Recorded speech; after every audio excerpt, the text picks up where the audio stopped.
বাংলাদেশে এক বস্তি আছে, সেই বস্তির আবার ফলোয়ার আমাদের বিএনপি প্রধান। তো ওই বস্তি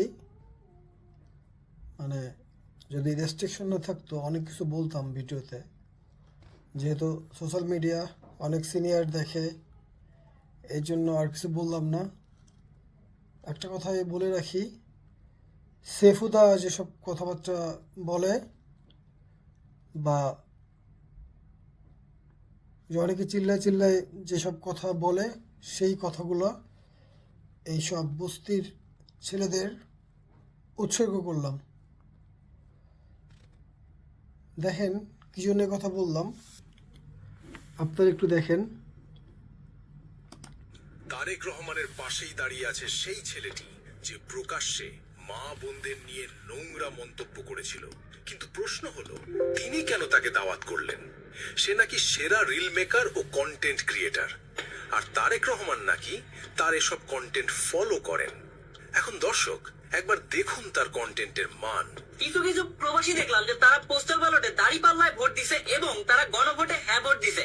তারা যে নিজের বউকে জামাতের আমিরদের কাছে ইজারা দিচ্ছেন, এই বিষয়টা কি আপনাদের মাথায় আছে? কি অশ্লীলতা, কি অধঃপতন! সাধারণ মানুষ এসব দেখে মুখ ফিরিয়ে নেয়, কিন্তু দেশের সর্বোচ্চ নেতৃত্ব এসবকে পুরস্কার হিসেবে গ্রহণ করছে। এটাই কি নেতৃত্ব? এটাই কি দেশের ভবিষ্যৎ?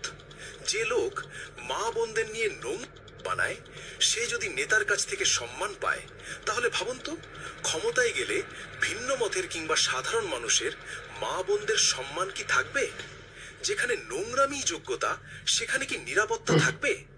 মা বোনদের সম্মান নিয়ে আর কোনো নোংরামি এই দেশে বরদাস্ত করা হবে না। চেয়ারম্যান তারেক রহমান উনি আমার সাথে হ্যান্ডশেক করার সময় বলেছেন, I follow you a lot, so it's a great thing for me.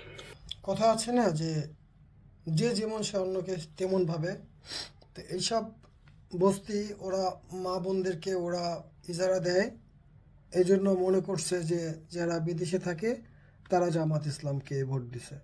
তো জামাত ইসলামরে ভোট দিবে নাকি? তোদের মতন ইন্টারমিডিয়েট পাসদেরকে ভোট দিবে? তোদের মতন বস্তিদের যারা ফলো করে তাদেরকে ভোট দিবে? কথায় আছে না, ইজ্জত জানা ধরলে খাসের জানা মইলে। তো এরকম হলো অবস্থা। যার যে লেভেল, সেই লেভেলের সাথেই হ্যান্ডশেক করে, সেই লেভেলে মানুষকে ফলো করে। আমি তো প্রবাসী, আমি তো জামাতকে ভোট দিছি, হ্যাঁ ভোট দিছি আমি। হ্যাঁ, আমরা কি বউ দিতে গেছি? আমরা তো বউ নিয়ে জাপানে থাকি, বউরে তো আমেরিকা থেকে কেমনে দিব? জাপানে তো আমিরা নাই। এত মুখ খারাপ আসতেছে, মানে খুব সুন্দরভাবে থামায় রাখছি। তো এইসব বস্তিদেরকে যারা ফলো করে তারা ক্ষমতা আসবে, তারা ক্ষমতা আসলে বোঝেন এসব বস্তিদের কি হবে। জামাতের আমেরিকাস দিয়ে আসে, তারা তো ইসলাম ধর্ম পালন করে, আমেরিকাসে দেয় না। তো তোরা যাদেরকে ফলো করিস, তোদের যারা ফলো করে তারা যেরকম মানুষকে সেরকম ভাবিস? শালার এত মুখ খারাপ আসতেছে। এইসব থার্ড ক্লাসদের অ্যাডভার্টাইজমেন্ট করাইলে কি ভোট বাড়ে? ভোটে যদি জিততে হয় তাহলে 30% ভোট পাবেন না, আপনারা বলে রাখলাম। 30% ভোট পাবেন না, হ্যাঁ, বাংলাদেশে যদি ভোট হয়। আর যদি ওই আপার মতন, আপারে তো ফলোয়ার আপনারা, আপার ফলোয়ার না আপনারা? এই দেখেন, আপনারা দেখেন, আপনাদেরকে দেখাই। আর এক চুদলিংপং, এই চুদলিংপং বলছে নৌকা থাকলে গণতান্ত্রিক অবস্থা বিরাজ করত।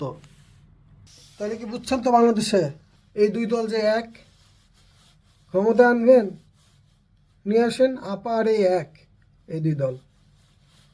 এই দুই দলকে বাংলাদেশটা বেঁচে খাইছে না 15 বছর, এরা আসলে সম্পূর্ণটা বেঁচে দিবে, বাংলাদেশ নামে দেশ থাকবে না।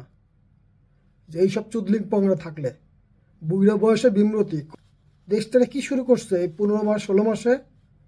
শেখ হাসিনা যে বলছিল যে বিএনপি আসলে, ক্ষমতা আসলে বুঝতে পারবা কেমন, বিএনপির জন্য লাফাইতেছিল তোমরা, আসলে ঠিকই বলছিল।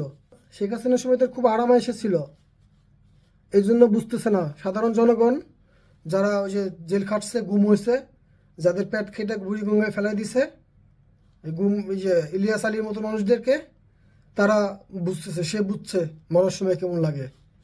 কিন্তু এইসব চুদলিং পংরা দেশটাকে শেষ করে দিচ্ছে। এদেরকে যদি এবার ক্ষমতায় নিয়ে আসেন না, দেশটা একেবারে শেষ করে ফেলবে এইসব চুদলিং পং। না দালাল, না ভালো, না খারাপ, না বুঝতি, না শিক্ষিত, না মূর্খ, বাংলাদেশের লুইটা পিঠে খাওয়ার জন্য আসতেছে এরা। এদেরকে জনগণ বলে না ইন্টারমিডিয়েট পাস, আসলে ঠিকই বলছে। ইন্টারমিডিয়েট পাস দিয়ে ক্ষমতায় গেলে কীভাবে দেশ চলবে? বাংলাদেশে একটা শিক্ষিত রাজনৈতিক দল জামাত ইসলামকে ক্ষমতায় আনতে হবে এইসব চান্দাবাজদের, এইসব বামদেরকে সোজা করার জন্য। এইসব বস্তি মসজিদ যারা ফলো করে তারা ওই বস্তি মস্তির সাথে যাই থাকুক গা, বাংলাদেশে এরা ক্ষমতায় আসার যোগ্যতা রাখে না।